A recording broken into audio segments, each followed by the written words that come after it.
Last couple of classes we have looked at p-n junctions. A p-n junction is a two terminal device. You have one terminal on the p and one terminal on the n, and it is a single junction, that is the interface between p and n. Today we are going to start looking at transistors.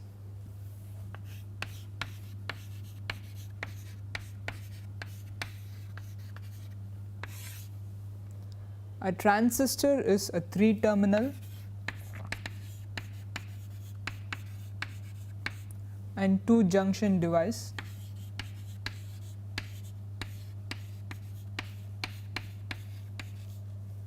When we mean a junction here, we mean a p-n junction, so that you have two p-n junctions in the device. The name transistor comes from the term transfer resistance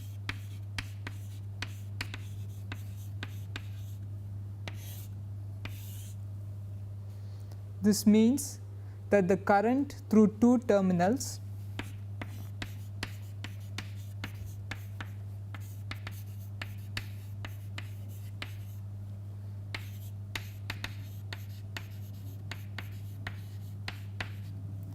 can be controlled by controlling the current or the voltage through other two terminals.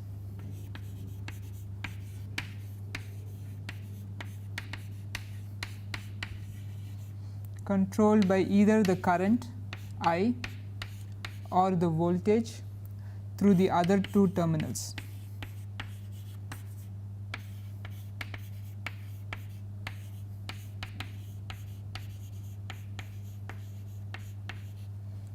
When we look at examples of transistors, this point will be made clear. A transistor can also act as an amplifier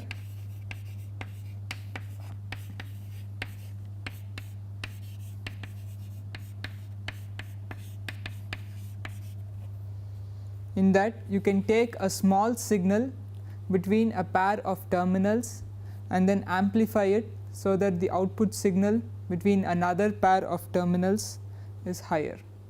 So, we will first start by looking at bipolar junction transistors. So, we will first start by looking at BJT, which is your bipolar junction transistor.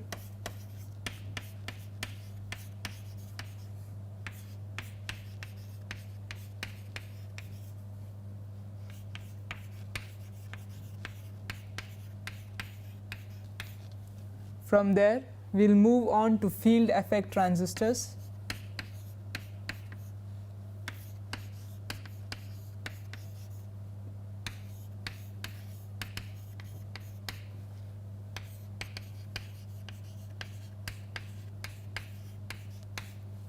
And then finally a specific type of field effect transistor called a MOSFET, a metal oxide semiconductor field effect transistor.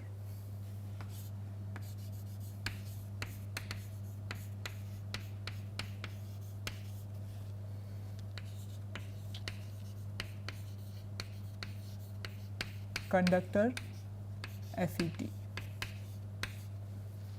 So, we will start with the BJT, then go on to FET and then MOSFETs. So, we will spend most of the time looking at MOSFETs because MOSFETs are what are used in the current IC industry, but we will talk about the other two to form the basis of understanding MOSFETs. So, let us start by looking at a bipolar junction transistor.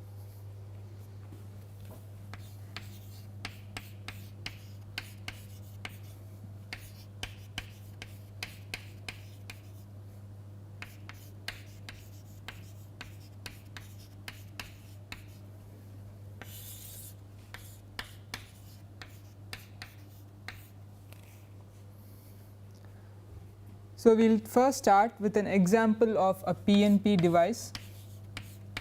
So, you have three regions, you have two of them are P type, and then you have a central region that is N type. So, we have a PNP transistor.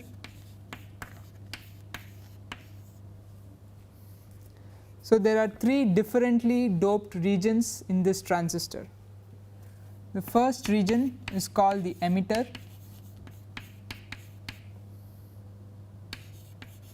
It is usually heavily doped. In this case, it is heavily doped P+.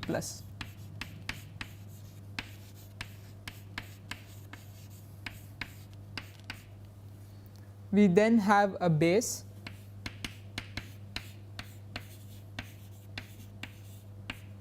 The base here is n-type, P and P, so n-type. The base usually has a lesser thickness compared to the other two regions.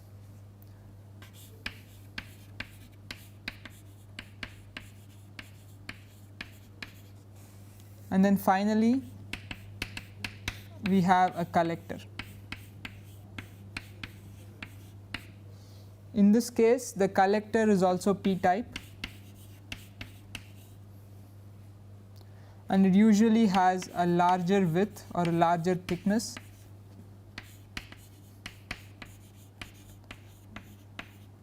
than the other two regions.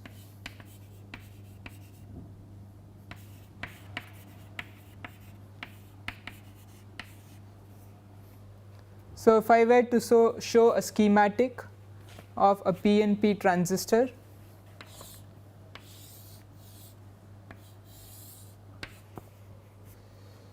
I have an emitter region, that is P plus. I have a base region, that is N, and I have a collector region, that is P. So I'll mark this E to mean the emitter. This is your base, that is the collector. So we have two junctions, one junction between the emitter and the base, one junction between the base and the collector, and you have three terminals. So this makes your transistor a 3-terminal 2-junction device. So if you look at the two junctions, the first junction is your P plus N, which is your emitter base. So the P region is heavily doped, so the depletion width is almost entirely in the base.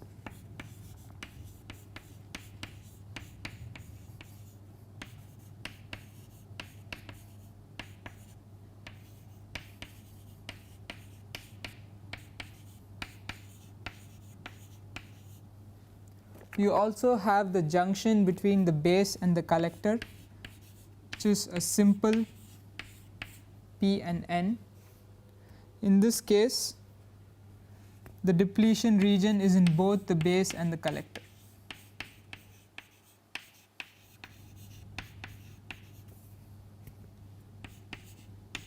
So is in the base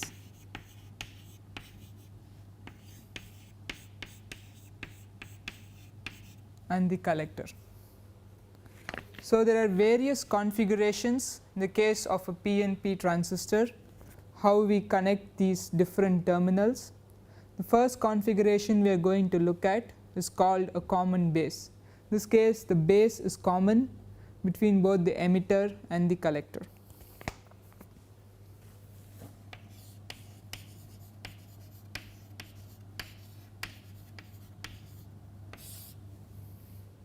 So let me draw the the configuration for the common base.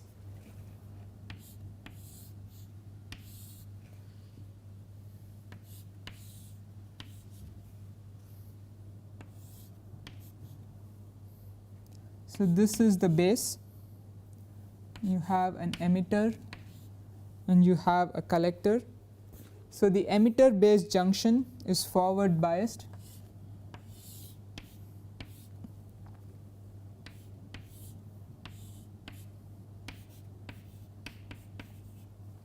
And the collector base junction is reverse biased.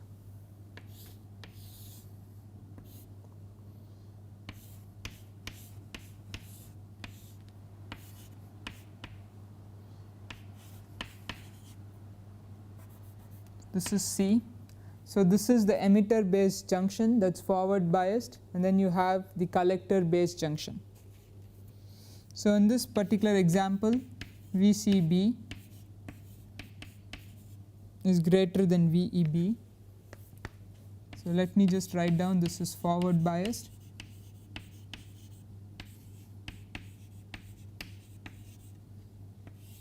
and this is reverse biased.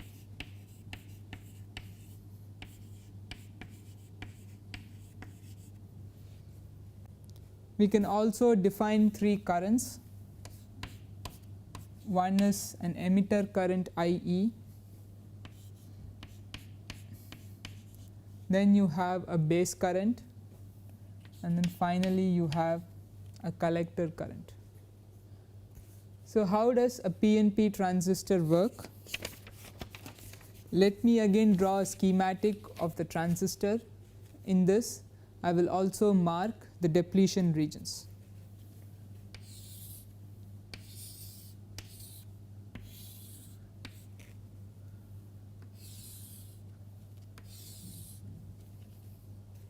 Let me just redraw this.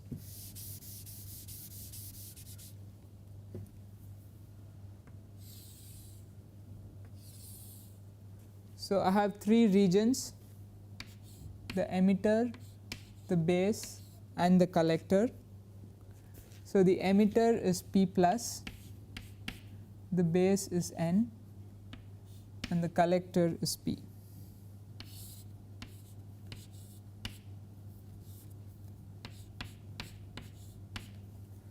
So the emitter base junction, you have a P plus and an N. So the depletion width is almost entirely on the base side.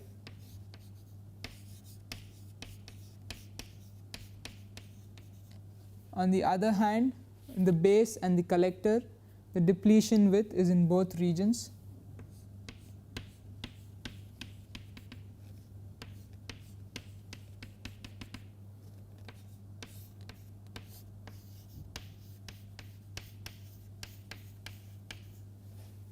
So you have two junctions, which is why you have two depletion regions. So we have the emitter current, we have the base current, then you have the collector current. The emitter base junction is forward biased. So we have holes that are injected from the emitter into the base. So these holes then go through the base where they are minority carriers because the base is N-type, but the width of the base region is very small. Some of these holes can get recombined, so they form the base current, but a majority of the holes go through the base and then they go to the collector, which is reverse biased. So you have holes that go through the base and they form your collector current. So we have a base an emitter current, that is because of the injection of holes.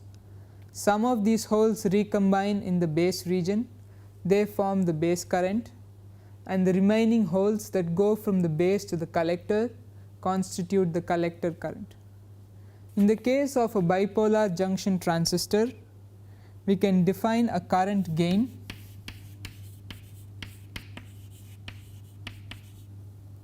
Another name for it is also the current transfer ratio.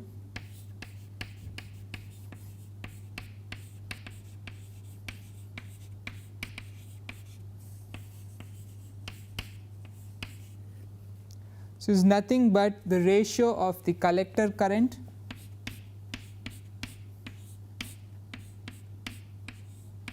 to the emitter current.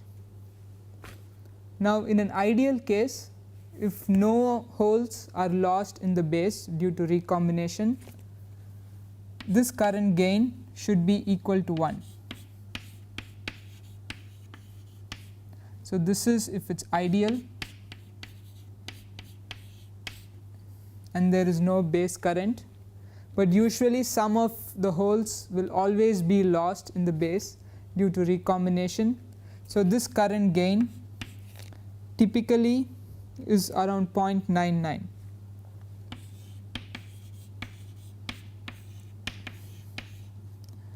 also be up to 0.999. So, the current gain depends upon the thickness of the base region. So, typically we want a very thin base, so not many holes are lost due to recombination. Instead of a PNP, if you had an NPN transistor, the argument is entirely the same, except that here you have injection of electrons instead of holes. The transistor action here arises because there is a net power gain, because we said that V BC, which is your base collector voltage, is higher than VEB, which is your emitter base voltage. So, if you looked at the net power, power is nothing but the voltage into the current. So, you have IC C that is greater than the emitter VBE. So, you have a net power gain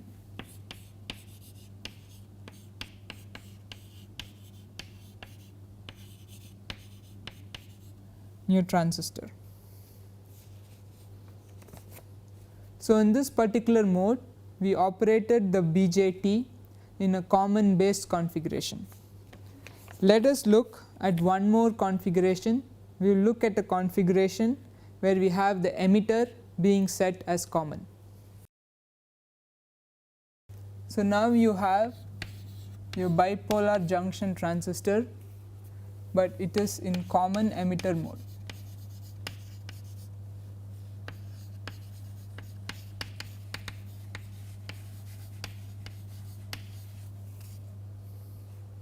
So, if I redraw this, and just for example I will choose an NPN transistor instead of a PNP.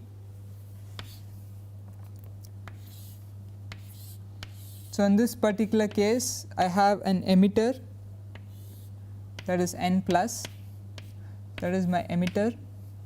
I have a thin base region, that is P type, and then I have a collector, that is N type.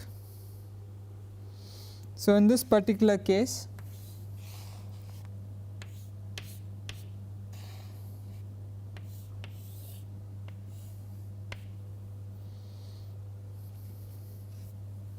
I have the emitter base to be forward biased,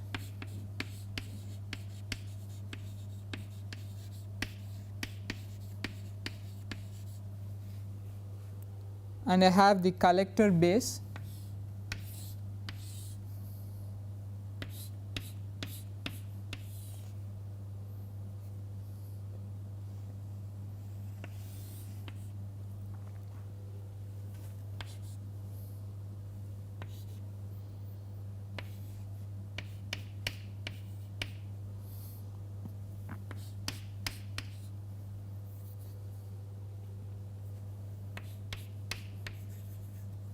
So, in this particular case I have the emitter and the base to be forward biased, and I have the collector and the emitter, because it is a common emitter mode, to be reverse biased.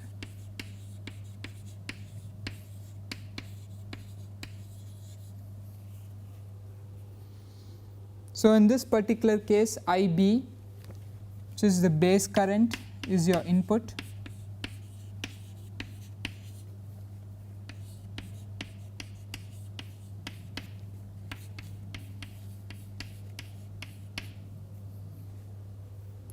and IC, which is the collector current, is the output.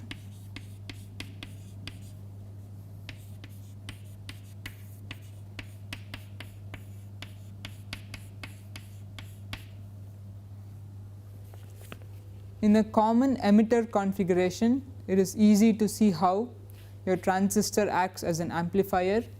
The base current is typically very small, while the collector current is much larger. It is almost equal to the emitter current. So, you are taking a very small current and then amplifying it into the collector current so that your transistor works as an amplifier.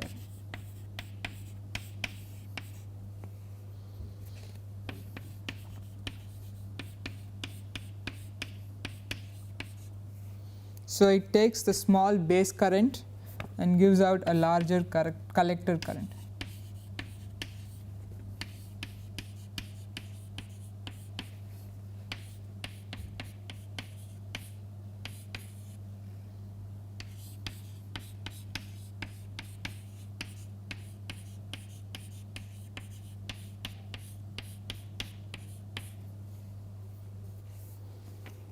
So a bipolar junction device is essentially a current control device.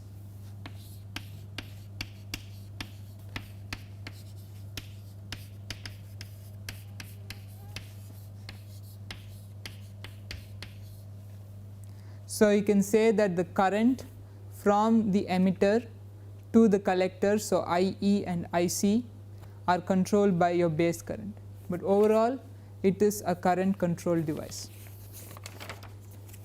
The next thing we are going to look at is your field effect transistor. We are going to look at a junction field effect transistor.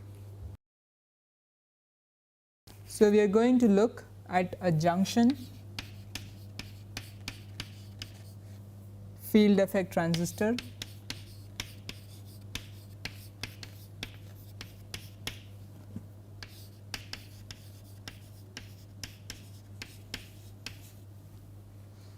Call it JFET.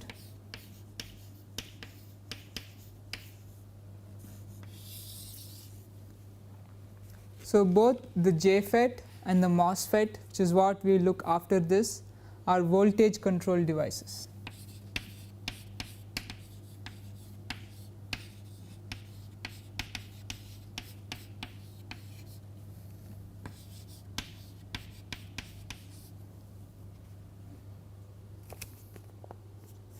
So let me draw a schematic of a JFET. Remember, once again, we need two p-n junctions. We also need two terminals.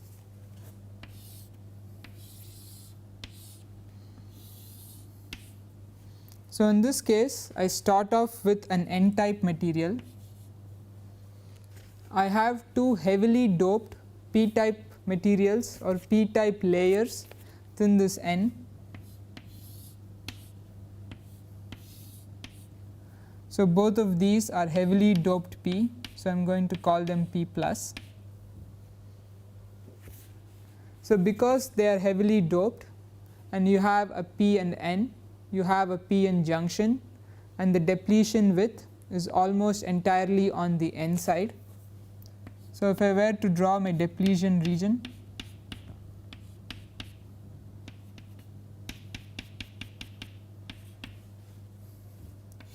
so the dotted line represents the depletion region,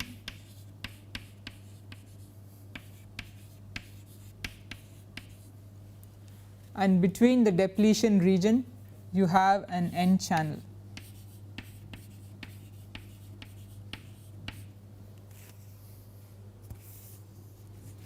So we can again define three terminals. You have one that is called a source. You have one that is connected to the p plus, it's called your gate, and then you have a drain. So let me just mark it here as drain. So you have a source, you have a drain, and then you have a gate. A more practical way the device will look, I will just draw that.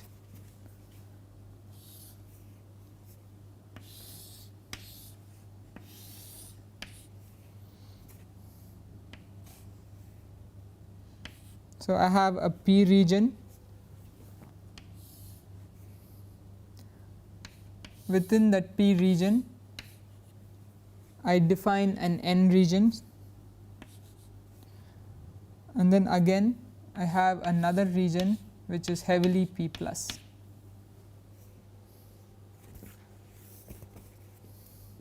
So we can define three terminals. Usually there is an oxide layer on top.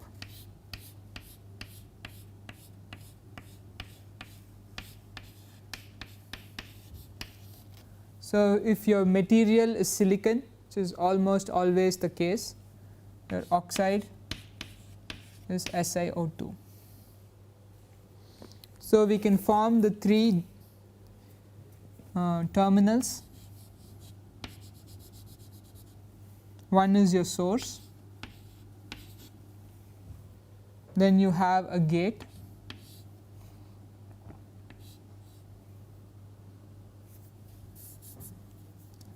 gate is here,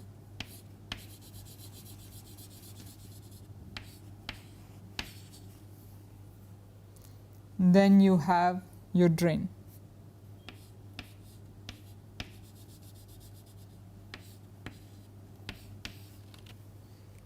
So, the shaded regions essentially mean metal, so that you have a good contact with your semiconductor. So, I will just say a metal contact.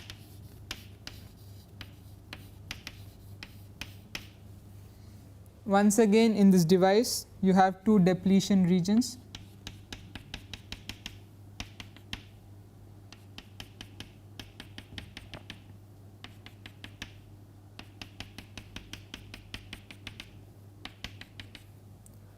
So, you have two junctions, one between the P plus and the N, one between the N and the P, so that you have two depletion regions and you have an N channel.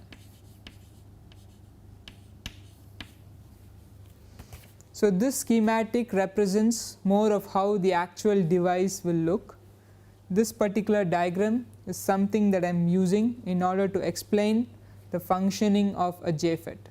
So, we will use this to explain how the current and voltage behavior works, but please keep in mind that a more practical device will have a different schematic. So, we will consider the behavior of a JFET. So, once again you have a current between a source and the drain, and this current will depend upon the voltage that is applied at the gate.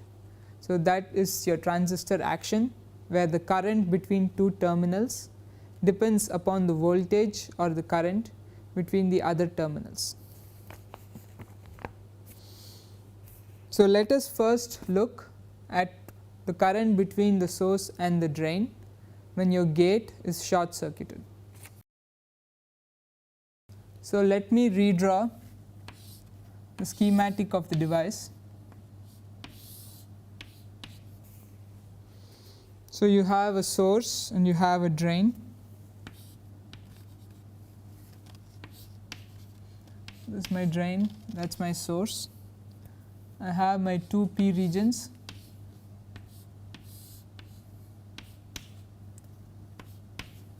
This is N.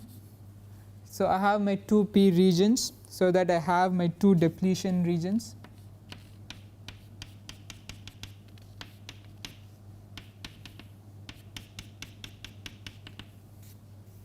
And then I have my N channel. So, we are going to apply a bias between the source and the drain. So, I will bias the drain positive with respect to the source.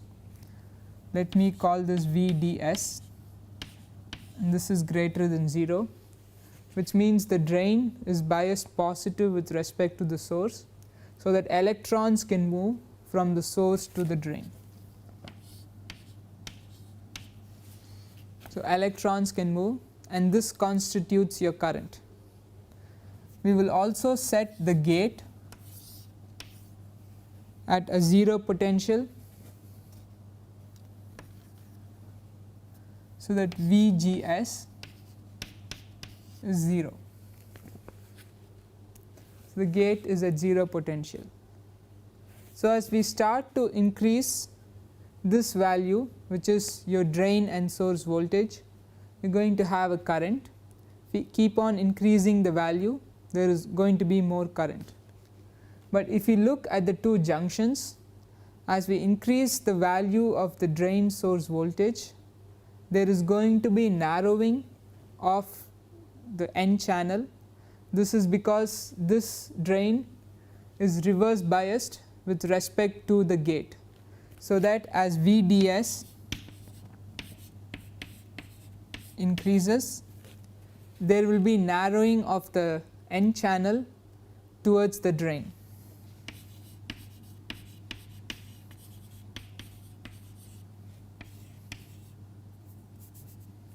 Narrowing of the N channel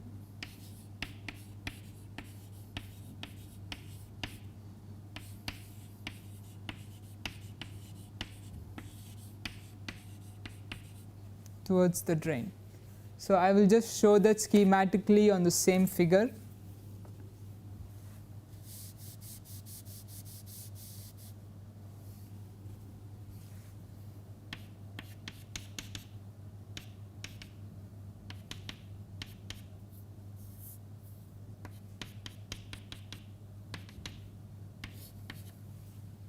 So that if you looked at the channel is wider near the source and starts to narrow near the drain. If we increase the value of VDS further, there is going to be further narrowing until both the depletion regions meet, in which case we will have a pinch off region.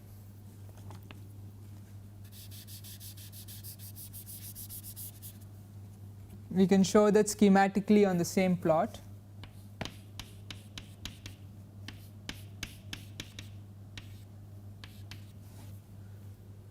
So that your N channel has essentially pinched off here,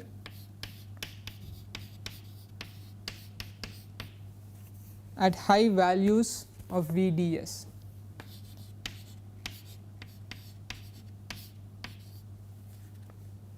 When pinch off occurs, the current through this device essentially becomes a constant because it depends upon the resistance of this N channel.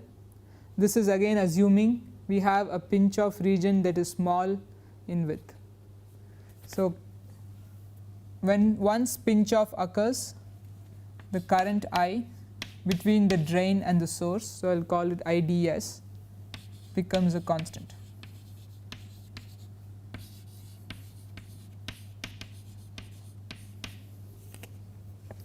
So we can plot an IV characteristics for this JFET, and if we do that,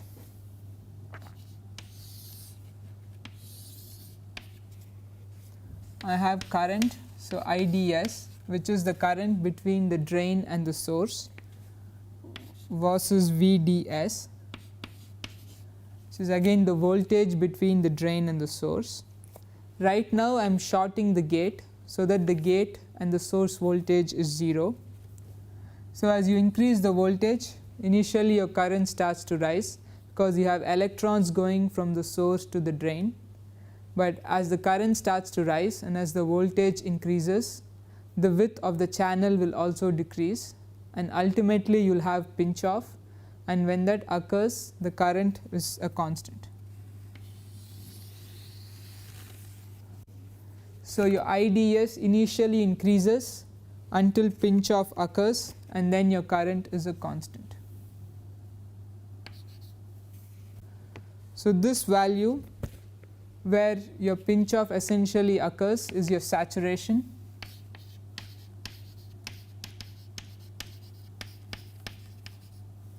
And this plot is when your gate and source are shorted, so that there is no bias between the gate and the source. So what will happen if I now have a bias between the gate and the source? So let me redraw this and introduce a bias between the gate and the source.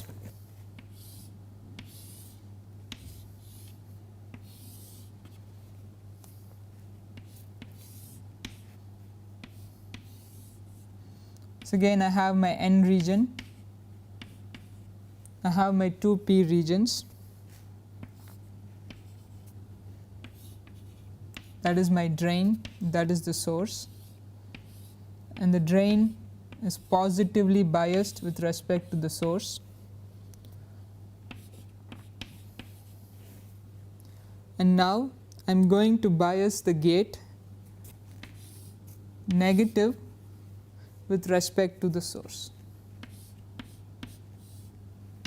VGS.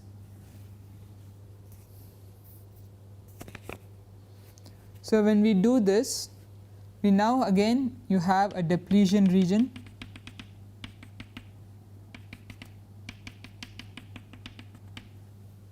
but if you look at the gate and the source, the gate is reverse biased with respect to the source, so that the depletion region is higher, or in other words the channel is narrower.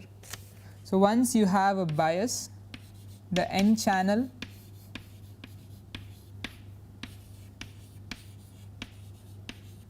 becomes narrow, and if we keep on increasing this value, the channel will become narrower and narrower.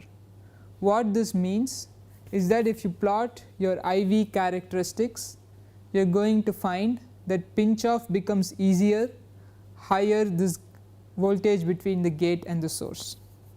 So we were to plot this, so this is for VGS equal to 0. If you have another value,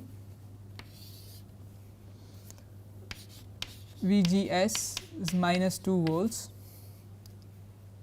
Once again your current for saturation is lower because you have a narrower channel, and also the saturation occurs earlier. If you increase the voltage even more,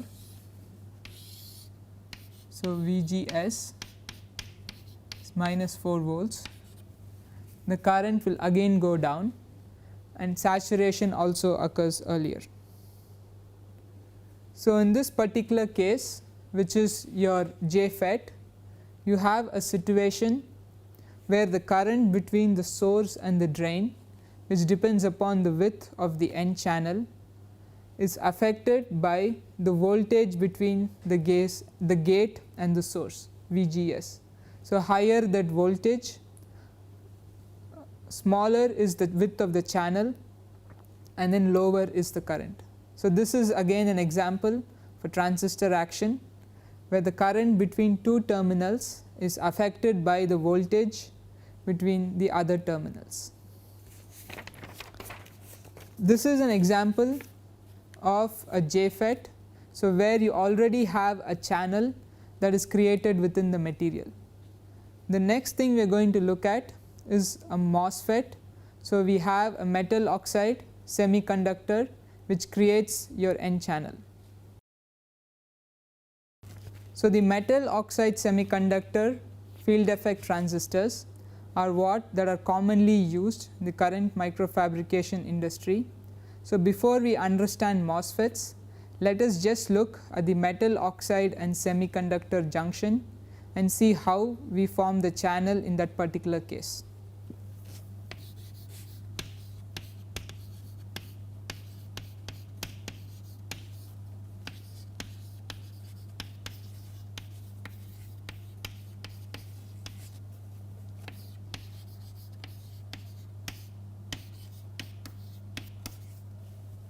So right now we will only look at this part. Once we understood that, we will put it together in order to look at the MOSFET. So consider a parallel plate capacitor formed between two metals. So you have metal 1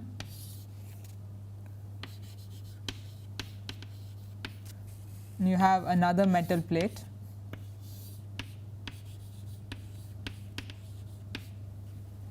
and then you apply a potential.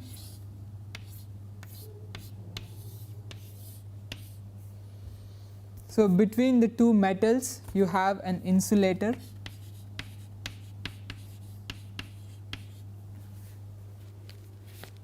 So this insulator could be air or vacuum, or it could be an oxide layer or some other layer which acts as an insulator. So you have two metal plates connected to a potential. In this case you have positive charge on one plate and negative charge on the other.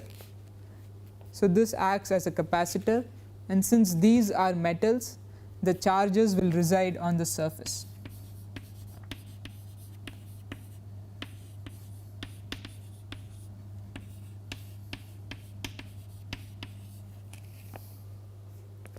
So let me first take this device, or let me take this arrangement and replace one of the metals with a p-type semiconductor.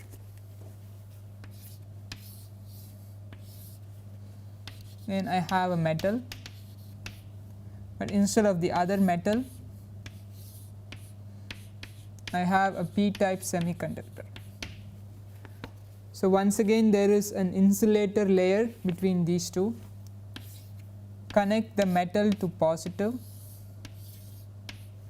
and the p-type to negative. So we have a positive charge on the surface of the metal,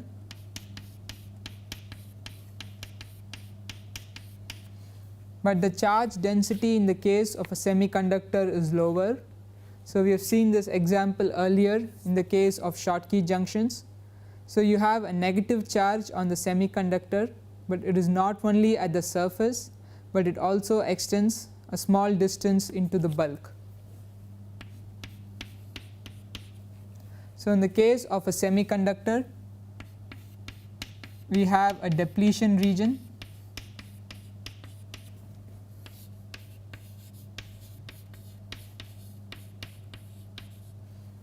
and then we also have the bulk. So within the bulk of the semiconductor, it behaves as your regular n-type. So P is equal to Na, but in the depletion region you have less number of holes, less than Na. The material is still p-type,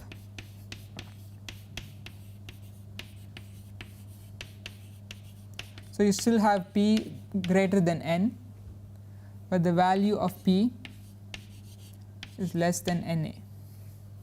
And this is because you have biased the semiconductor negative, so that you are pulling the holes away from the semiconductor, or you are pushing electrons. Now if we keep increasing the bias, we are going to get more negative charge in the semiconductor, and you are going to find that at one particular point the number of electrons will be more than the number of holes, so that you create a region where you have n-type conductivity as opposed to p-type. This thing is called inversion. So let me just draw that again. So once again I have a metal,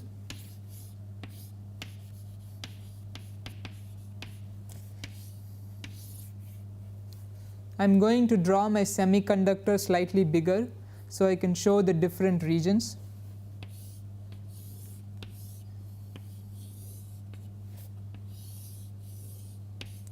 That is my p-type.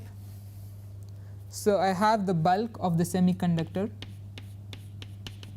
this is the bulk. I have a depletion region where the semiconductor is still p-type, but the concentration of holes is less than Na. So I have a depletion region.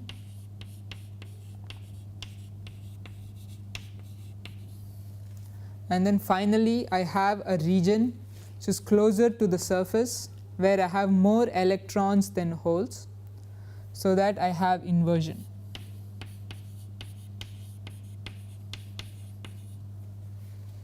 So in the bulk I have P equal to Na, that is in the bulk. In the depletion region I have P greater than N, so that it is still a p-type, but it is less than Na. And finally I have an inversion region where N is greater than P. So in the case of a p-type semiconductor, I have formed an N channel by applying a negative bias to the semiconductor. So this is the principle of your metal oxide semiconductor, which we will use in the transistor. The difference between this and JFET is that in the case of a JFET you already had an N channel that was present, and by applying a voltage we shrunk or decreased the width of the channel and control the current.